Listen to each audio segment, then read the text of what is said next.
But what if I told you the scariest monsters I've ever come across weren't in a book? What if I told you they were real men? Men who rode horses.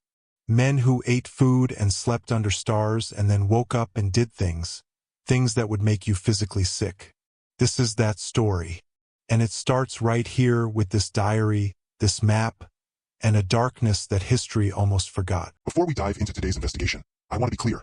The stories and theories shared on this channel are part of an alternative history exploration. We're digging into the unexplained, the unsettling, and the what-ifs of our world. Think of this as a journey into the dark side of history, part research, part legend. Watch with an open mind, but remember, this is for narrative and entertainment purposes only. Okay, so imagine you're flipping through a dusty box of old maps and you find something that shouldn't exist. Cracked, weathered piece of paper. A diary with blood on the edges. And on those pages, a story so dark, so raw, so unbelievably real that it reads like a fantasy novel. Except it didn't come from a fantasy. It came from the actual, honest-to-God American Southwest. The 1840s. The borderlands between the United States and Mexico. A place where the sun doesn't just beat down on you. It punishes you. A place where law wasn't a thing. Where civilization took one look at the landscape and turned around and ran. You've heard of monsters, right? You've seen them in movies. Big, ugly, brutal creatures that exist only to destroy. But what if I told you the scariest monsters I've ever come across weren't in a book? What if I told you they were real men? Men who rode horses. Men who ate food and slept under stars and then woke up and did things that would make you physically sick. This is that story.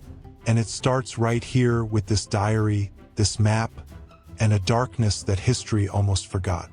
You know how in Lord of the Rings, the orcs just kind of appear? Like out of nowhere. 1 second everything's fine, the next second there's a swarm of them. Loud, destructive, indiscriminate. No mercy, no motive you can understand. Just this wave of violence rolling over everything in its path. That image, that swarm, that's exactly how the Glanton Gang moved across the borderlands. People in villages would just hear something coming. A rumble, a dust cloud, and then nothing was the same again. Think about that. You're a farmer. You're a trader. You're just trying to survive in an already brutal land. And then the swarm arrives. In Tolkien's world, we call them orcs. In the American Southwest, they called them the Glanton Gang. Both represent the same terrifying thing. A total collapse of the world as you know it. When civilization breaks down, something fills the vacuum. And what fills it isn't pretty. It isn't human. It is, in every way that matters, a swarm of something that has lost or maybe never had the part of itself that cares about other people. Monsters don't just pop out of thin air. They're made. Something creates them. Think about Isengard in Lord of the Rings. Saruman looks at the world and says, I need soldiers. I need weapons. I need something that doesn't question orders. So he builds them. He engineers the Uruk-hai from the darkness of the earth, from twisted, broken things. Now look at the Mexican-American War, 1846. The United States and Mexico are tearing each other apart. The border region is a no-man's land. There's no law. There's no army watching over every corner. There's just chaos. And chaos, friend, is a factory. It builds things. It churns out exactly the kind of men you don't want walking around your neighborhood. Young men with no future, no options, and suddenly the realization that out here, in this lawless stretch of desert, they can do whatever they want. Nobody's going to stop them. Nobody's even watching. That's your catalyst right there. War doesn't just kill people. It creates vacuums. Power vacuums, moral vacuums. And into those vacuums, monsters walk right in. Whether you're talking about a dark wizard building an army, or a border war turning men into something unrecognizable, the recipe is the same. I keep coming back to this diary. Samuel Chamberlain wrote it. He was there. He was young, 19 years old, full of adventure and stupidity the way 19-year-olds tend to be. He joined the gang and he watched everything. And what he describes, the way these men were brought in, it's chilling. Because it wasn't like a movie villain recruitment scene. It was subtle. It was almost normal. Hey, you want to make money? Hey, there's good pay out here. Hey, come ride with us. That's how it starts, right? That's always how it starts. Nobody signs up to be a monster. They sign up for the paycheck. They sign up for the adventure. They sign up because they're broke and scared and someone offered them a hand. The orcs in Tolkien's world, the lore behind them is that they were once elves. Beautiful, noble, good. And they were broken, twisted, corrupted slowly until the good was gone and only the weapon remained. These young men, same thing. Different timelines, same process.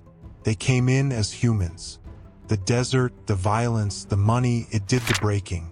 By the time they understood what they'd signed up for, they were already part of it. And walking away, that wasn't really an option anymore. Let me paint you a picture. You're standing in the Chihuahuan Desert. It's 110 degrees. The ground is cracked. There are no trees. There's barely any water. The horizon looks the same in every direction. Just endless, burned, dead-looking scrub. And somewhere out there, people are being hunted. This is the setting. And I need you to feel it because the landscape matters. It always matters. Think about Mordor. Tolkien didn't describe it the way he did by accident. The ash, the darkness, the suffocating heat from Mount Doom. That place doesn't just look evil, it feels evil. It bends you, it breaks you. The Borderlands did the same thing. Explorers called it one of the most inhospitable places on Earth. It was lawless by geography, not just by politics. You couldn't survive out there without becoming something harder, something colder. Every day was a test. And the men who passed that test, they weren't gentler for it. They were meaner, more desperate, more willing to do whatever it took. The landscape didn't create the Glanton Gang alone, but it sure didn't stop them. It sheltered them. It hid their crimes. It swallowed the screams. And it kept their secrets for a very long time. Here's something nobody tells you about violence. The first time you see it, real violence, not movie violence, it short-circuits your brain. You freeze. You can't process it. And then, if you survive, one of two things happens. Either you run from it forever, or you get used to it. The gang's first encounters with Apache tribes were documented in Chamberlain's diary. And what I read there made me set the book down. Not because the Apache were the villains, they weren't. They were defending their land. But because of what the gang's reaction was. It wasn't fear. It wasn't hesitation. It was eagerness. Like they'd been waiting for permission. You see the same thing in the earliest orc battle sequences in Tolkien's world. That first skirmish in the wild. The shock isn't the violence itself. It's the joy in it. The complete absence of reluctance. Normal people hesitate before they hurt someone. Something in us resists. But when that resistance is gone, when it's been trained or tortured or beaten out of you, what's left is something you barely recognize as human. That's what First Contact revealed. Not the enemy, the men themselves, what they'd already become. Okay, stay with me here because this is where it gets really interesting. I don't just want to tell you what the gang did. I want to tell you why. Because the why is the scariest part. These men weren't random psychopaths, well, some of them were, but as a group they had a logic. A horrible, twisted, internally consistent logic. They believed that out here in the desert, in the absence of law and civilization, the old rules simply didn't apply. And if the old rules don't apply, you make your own. Their new rule was simple. Take what you can. Destroy what you can't take. Keep moving. Orcs operate on the exact same philosophy. In Tolkien's writings, orcs don't have homes they're building toward. They don't have children they're protecting. They exist in a permanent state of war because war is the only thing that gives them structure, purpose, identity. Take the war away from an orc and you have nothing. Take the killing away from the Glanton Gang and what did you have? A bunch of broke, lost men in the middle of a desert with no skills and no future. Violence wasn't a side effect of their existence. It was the entire point. And once you understand that, once you see how a group of human beings can organize their entire worldview around destruction, that's when the monster comparison stops feeling like an exaggeration. John Joel Glanton. I want you to picture this man. Not the legend, not the myth, the actual human being. He was a Texas Ranger before all this. He'd fought in the Mexican-American War. He'd seen things, done things, and somewhere in that experience, something in him had settled on an answer to a question most of us never have to ask. How far am I willing to go? His answer was, further than you can imagine. Glanton ran the gang the way a military commander runs a unit, with iron discipline and total authority. You didn't question him. You didn't argue. And if you stepped out of line, the punishment was swift and brutal. Compare that to the chieftains of the Uruk-hai, the great captains of Mordor's armies. They rule not by inspiration but by fear, absolute suffocating fear. The men under them don't follow because they believe in something. They follow because the alternative is worse. That's Glanton. He wasn't charismatic in the way we usually think of leaders. He wasn't telling anyone about a vision or a dream. He was simply the most dangerous thing in the room at all times. And in a world without law, the most dangerous thing in the room is, by default, in charge. Look closely at this page of the diary. You see these drawings? Crude sketches of weapons. Now look at the descriptions from eyewitnesses of orc armaments in Tolkien's world.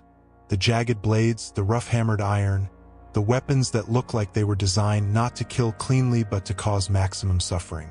The Glanton Gang's equipment was real and documented, and when I tell you it lines up almost perfectly with the orc aesthetic, I am not exaggerating. These men carried scalping knives. They used rifles but also clubs. They improvised. They scavenged. They used whatever was lying around and they used it brutally. There's something important in that. It tells you about the mindset. A careful, disciplined army invests in clean, efficient weapons. An army that has given itself over completely to chaos, it just picks up whatever does the job.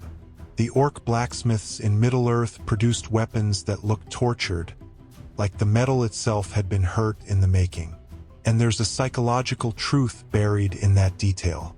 The tools we use say something about us. When your weapons look like they were made in rage, with cruelty baked into their design, that tells you everything about the hand that wields them. Okay, here it is. The moment that makes everything click. Ready? The Mexican government was paying for Apache scalps. Per scalp. That was a real government policy. They needed the Apache threat reduced and they didn't much care how. So they outsourced it. They hired contractors. And the Glanton Gang, they were the contractors. They were being paid by the scalp like bounty hunters. Now here's where it gets truly dark. The gang figured something out fast. Apache scalps and Mexican scalps? They look the same. So they stopped being picky. Anybody's scalp would do. This is the moment. This is where you watch human beings turn a corner that most of us can't even see from where we're standing. They were given financial incentive to dehumanize a group of people. And they extended that dehumanization to everyone. Because once you decide that one group of people is worth less than a dollar amount, the logic doesn't stay contained. It spreads. It infects everything. This is the origin story of the orc, told in real life. Not a dark wizard. Not dark magic. Just money, lawlessness, and a slow, horrible math that reduced human beings to a price tag. That's the real horror. Not fantasy. Just us. I need you to forget everything you know about what a villain looks like. Forget the dark cloaks, the sneering face, the Hollywood bad guy. Because what Samuel Chamberlain wrote about in his diary is something different. Something that doesn't fit any template. He called him the Judge, Judge Holden. And when you read Chamberlain's description, and later Cormac McCarthy's reconstruction of it, you feel something shift in your chest. Like the temperature just dropped. Here's what I know.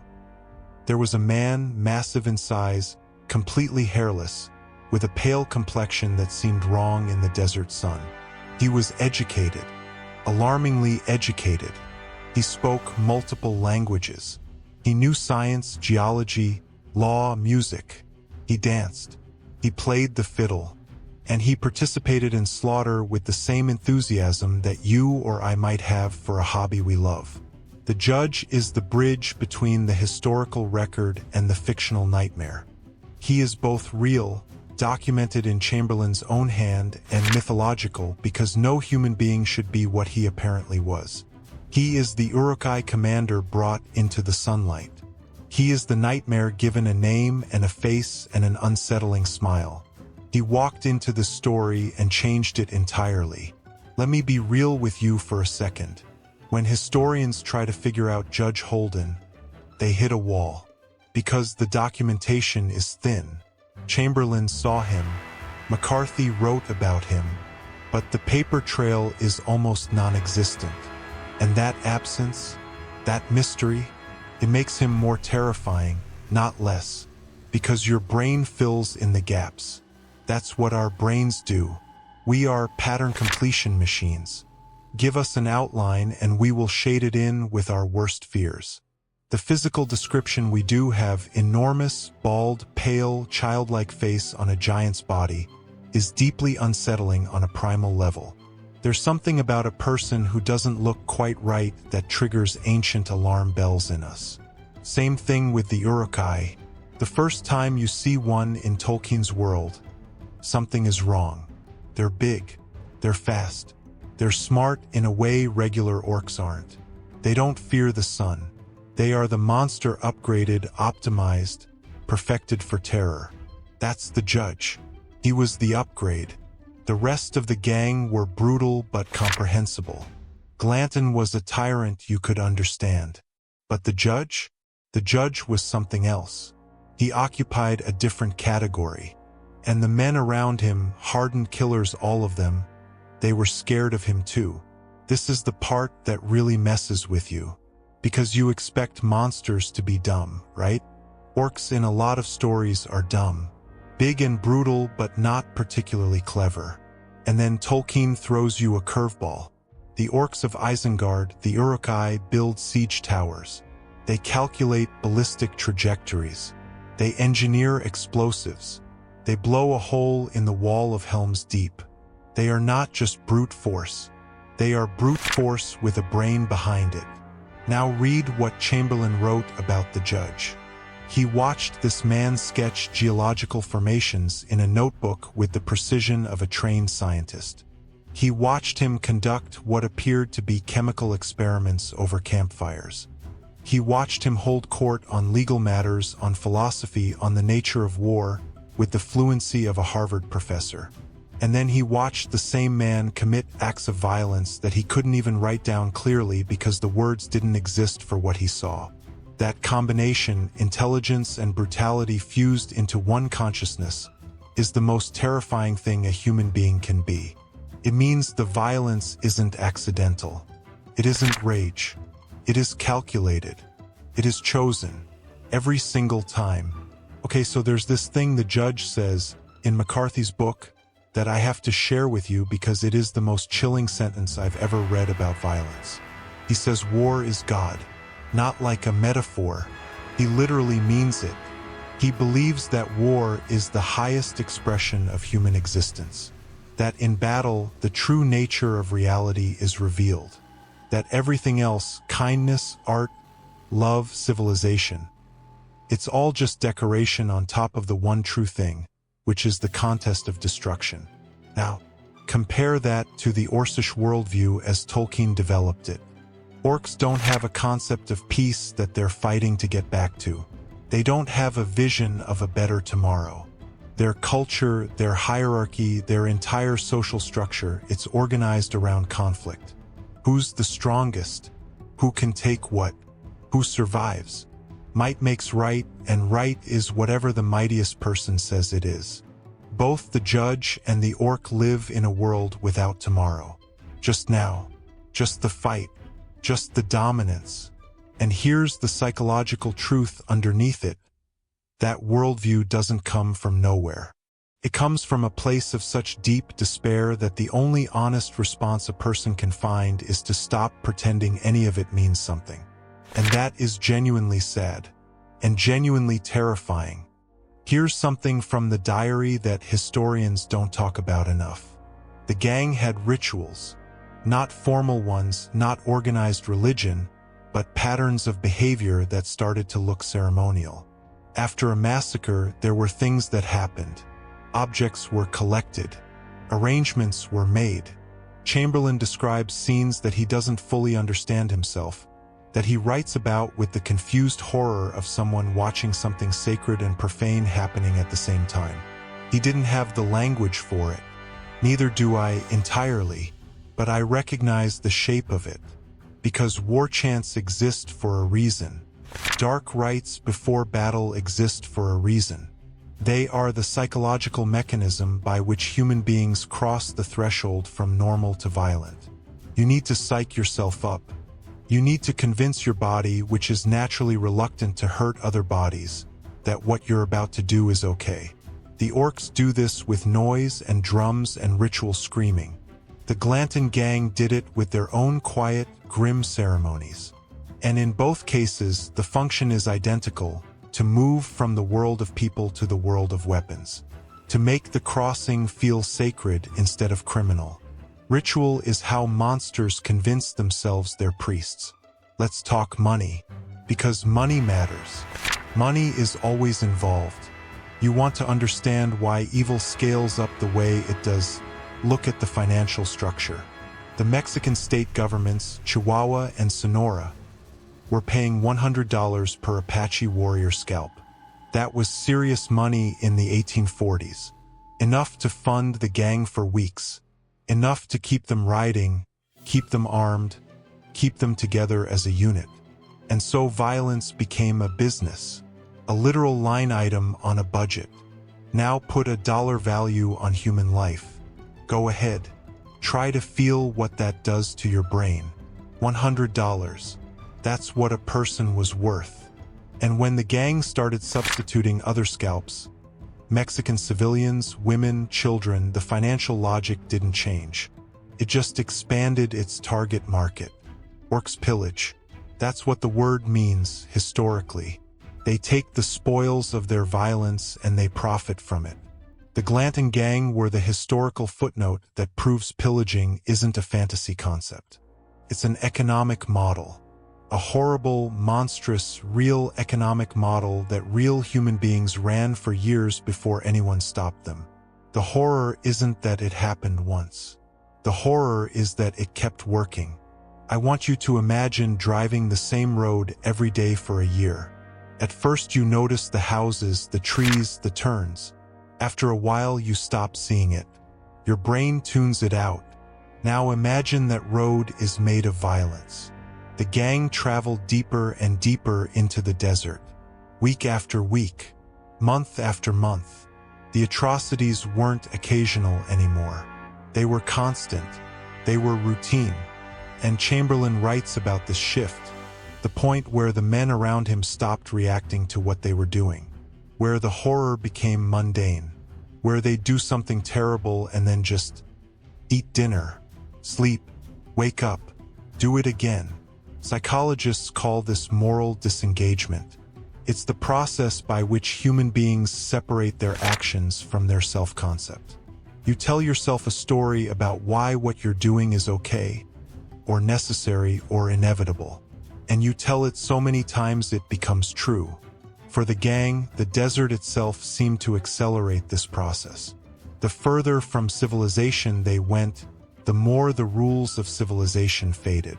They started doing things that had no practical value. things that were simply dark, things that served no purpose except to prove, maybe to themselves, that there were no limits left. That's when you know the madness has set in, when the violence stops being a means and becomes the end. Here's a question I can't stop thinking about. At what point does a person stop being a person? I don't mean legally. I mean in practice. In the moment. When does the thing looking at you from across the campfire cease to be the same category of being as you? Tolkien wrestled with this. The origin of the orcs in his mythology is that they were once elves. Beautiful, ancient, good. And they were captured and tortured and twisted over generations until what remained bore no resemblance to what they'd been. The goodness wasn't replaced. It was removed, hollowed out, and something darker, something that ran on pain and rage, moved into the empty space. Read Chamberlain's descriptions of the men he rode with over time. His tone changes. At the beginning, he describes them as rough men. Dangerous but human. By the middle of the diary, his language shifts.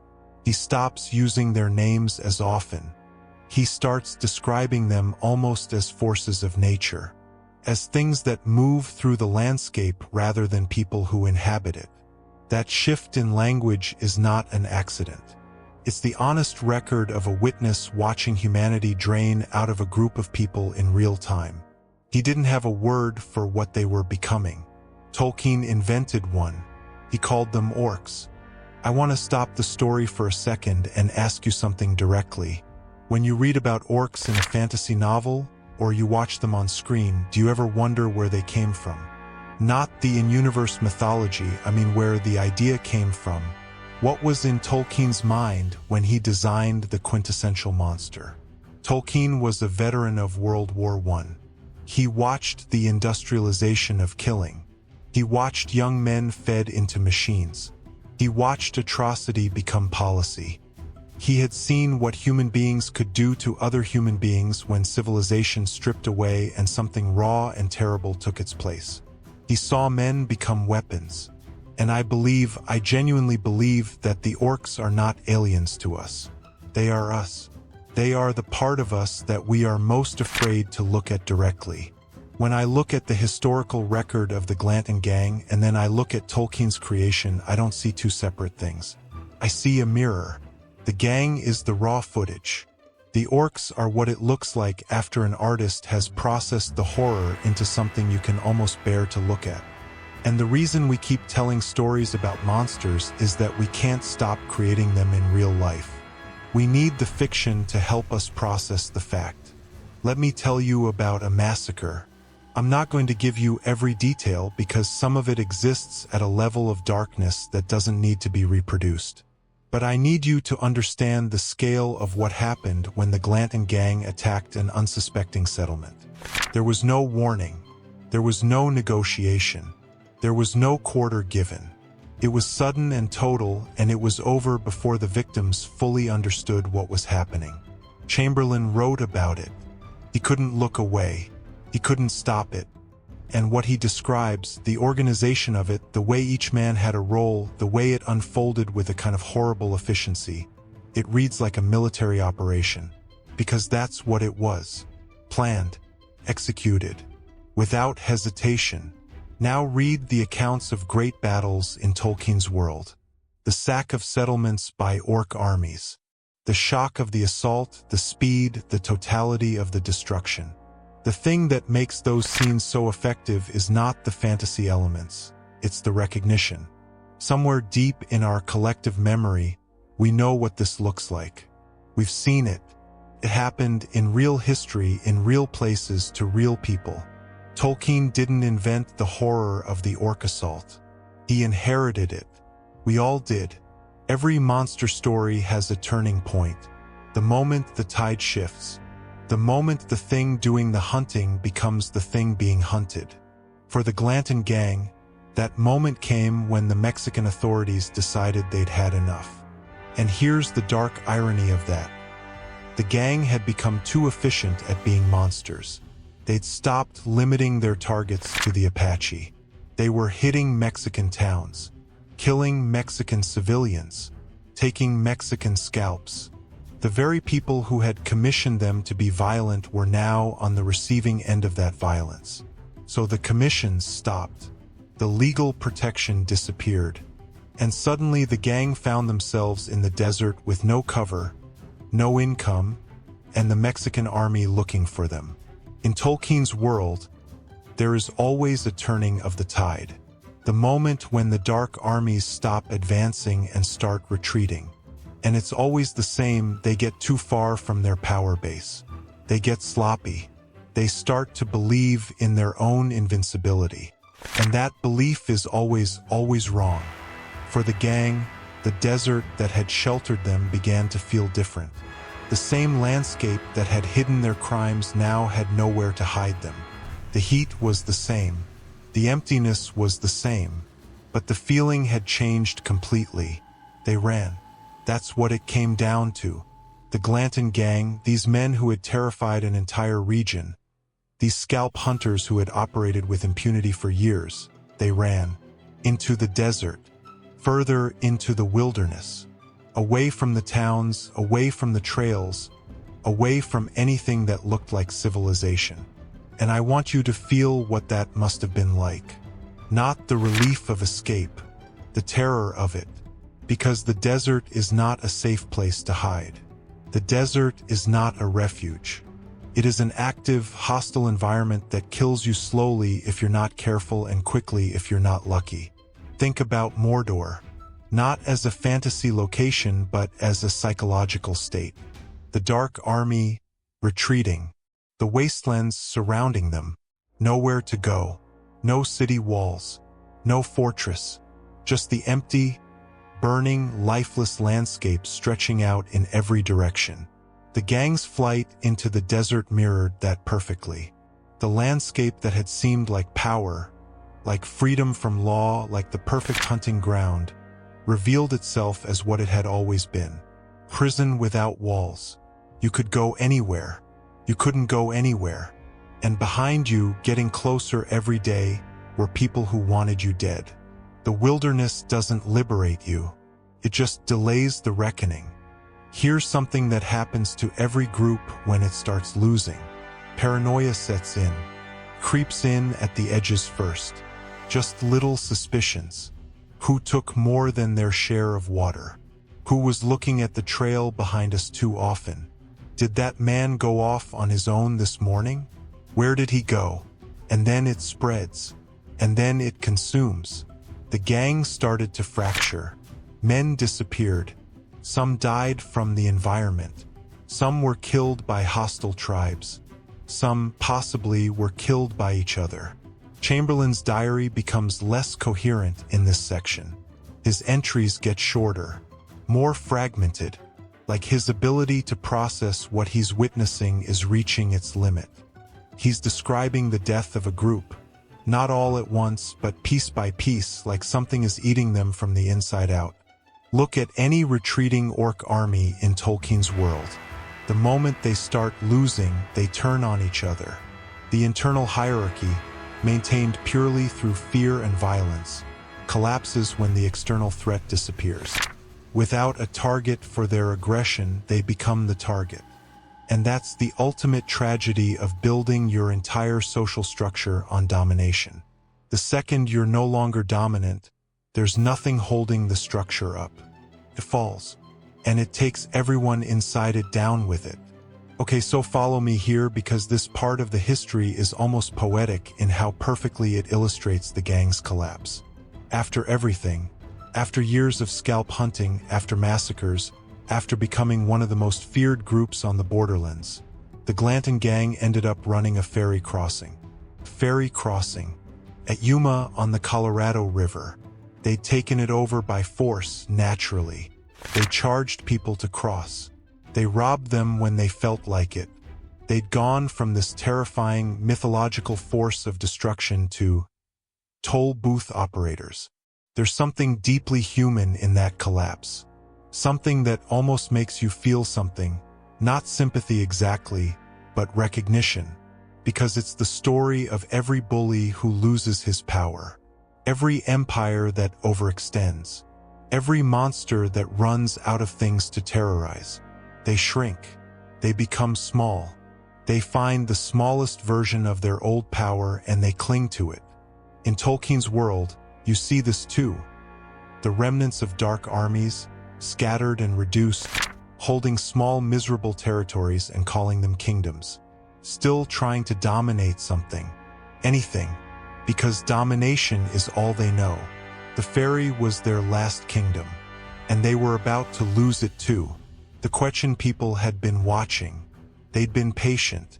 They'd endured the gang's presence at the Faerie, the violence, the extortion, the casual cruelty.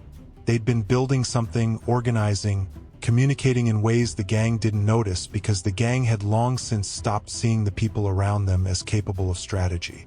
That was the fatal mistake. The one that always gets you. You underestimate the people you've been treating as beneath you.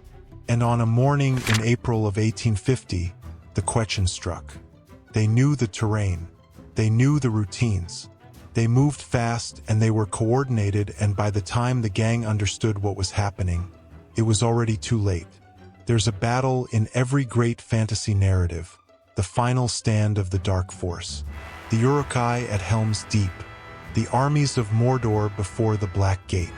These battles feel epic because they are. Because the stakes are everything. The final stand of the Glanton Gang felt nothing like an epic. It was sudden and brutal and almost undignified, which is honestly exactly right. Real evil rarely ends with a speech or a dramatic confrontation. It ends in confusion, in the middle of an ordinary morning, before anyone had time to make it mean something. John Joel Glanton died at Yuma. That's the historical record. He was killed during the Quechan attack. And the manner of his death, by all accounts sudden and violent and without ceremony, is almost exactly what you'd expect from the end of a man who lived the way he did. There was no last speech, no revelation, no moment of clarity or regret documented anywhere. He was simply there and then he wasn't. When the great captains of orc armies fall in Tolkien's world, the effect is immediate and total. The hierarchy collapses. The chain of command shatters. Without the one terrible will holding it together, the army simply disintegrates. Men run in all directions. The organized evil becomes chaos. The Glanton Gang after Glanton's death was the same. What little structure remained fell apart. The survivors scattered. Some were captured. Some died in the desert. Some disappeared into history without a trace. And isn't that always the truth about these things? The monster isn't the ideology. It isn't the group. It is, in the end, the specific, irreplaceable will of one particularly terrible person. Remove that will and you don't have a monster anymore. You just have broken people trying to remember who they were before all of this. And then there's the judge. The judge survived. Of course he did. In Chamberlain's account, in McCarthy's novel, in the historical record as best we can piece it together, Judge Holden simply doesn't appear to have been caught. He doesn't appear to have died at Yuma. He doesn't appear to have been brought to justice in any form. He just continues. And I want you to sit with how disturbing that is. Because in a story like this, the monster is supposed to be defeated. That's the contract we have with narrative. The evil falls, the good survives, the world is restored. But the judge doesn't honor that contract. He walks out of the ending like he never agreed to the rules of the story in the first place. This is the most honest part of the whole comparison. Because in Tolkien's world, the Dark Force is always ultimately defeated. Sauron falls. The ring is destroyed. Good wins eventually at great cost. But in real history, the judge kept dancing, as McCarthy put it. The violence didn't end because the monster was destroyed. The monster just moved on. To where? We don't know. That's the part that keeps you up at night. Not the violence that was documented. The violence that wasn't. Two men made sure the story survived. Samuel Chamberlain, who was there and wrote it down in real time, in a diary that wasn't published until 100 years after it was written. And Cormac McCarthy, who read Chamberlain and dug into the historical record and then wrote Blood Meridian, one of the darkest and most celebrated novels in American literature. Between them, they preserved something that history was perfectly happy to let disappear. And I think about why. Why do we need to preserve stories like this? Why do we need to know that the Glanton Gang existed? Why does it matter? Because we keep creating them. That's the honest answer. We keep creating conditions where groups of people dehumanize other groups of people and commit atrocities and tell themselves it's necessary. It happens in history classrooms, and it happens in current events, and it will happen again. And the only defense we have is understanding the mechanism. Tolkien made orcs so we could look at the monster from a safe distance. McCarthy made the Glanton Gang into literature so we could look at the monster from our own history.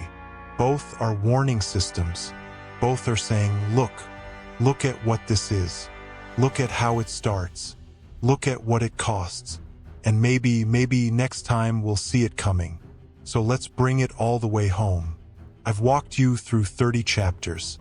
Through the desert and the diary and the mythology and the mathematics of evil.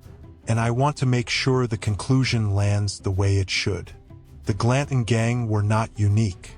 That's the terrifying truth. They were the product of specific conditions: war, lawlessness, financial incentive, geographic isolation, a culture that had already dehumanized certain groups. But those conditions are not ancient history. They are reproducible. They have been reproduced. The orcs of Middle-earth are not alien creatures. They are the shadow version of us. They are what the human capacity for cruelty looks like when every restraint is removed, when the laws are gone, when the witnesses are gone, when the paychecks are tied to violence. The Glanton Gang didn't wake up one morning as monsters.